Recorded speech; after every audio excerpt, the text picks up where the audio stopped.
Today on By Andrea Jansen, I will show you how to make the most amazing Dutch zuurvlees or sour meat in the slow cooker. This recipe is super easy and gives the most tender, flavorful sour meat I know, and you will love it. You will need half a stick of butter, 2 chopped onions, 1.5 pounds of diced beef steak, 2/3 of a cup of vinegar, 2/3 of a cup of dark beer, 3 cloves, 3 bay leaves, 2 slices of gingerbread cut into cubes, and 5 tablespoons of apple syrup. Melt half of the butter in a pan and fry the onions for a minute. Then add the remaining butter and add the meat into the pan. Now fry the meat until it's golden brown. And if you have a lot of meat, cook it in 2 batches. This recipe will also work well with chuck roast or rump roast. Place the meat with all the juices in the slow cooker.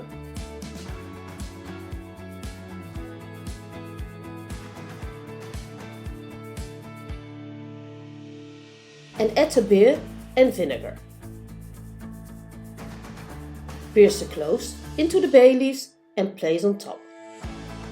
Spread the gingerbread cubes over the meat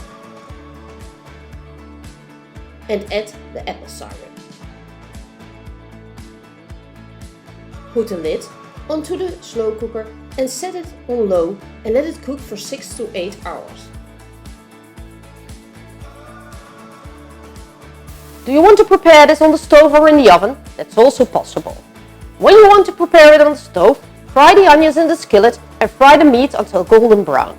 Pour the vinegar and beer over the meat and place the bay leaves with cloves on top. Reduce the heat to low, use a simmer plate if necessary, and simmer for 3 hours. Don't forget to check every now and then and add some water if it gets too dry. Add the gingerbread and apple syrup to the stew and cook for a further 10 minutes and allow the stew to absorb all the flavors. Don't forget to stir these last 10 minutes because it burns very easily. If you want to prepare it in the oven, follow the steps as I did when preparing everything for the slow cooker. But instead of putting everything in the cooker, use a casserole dish with a lid, aluminium foil or a cast iron pan with a lid and spread your meat and everything else in it. Let this stew for 8 hours at 175 degrees Fahrenheit. Whichever method you choose, after the cooking time, the meat falls apart very easily.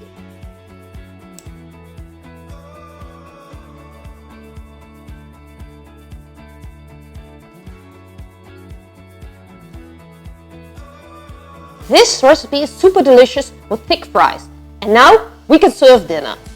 Thanks for looking. You can find the full written recipe in the video description below. Don't forget to like, subscribe or watch the rest of my videos where you will find over 100 recipes that are all quick, tasty and easy. See you soon!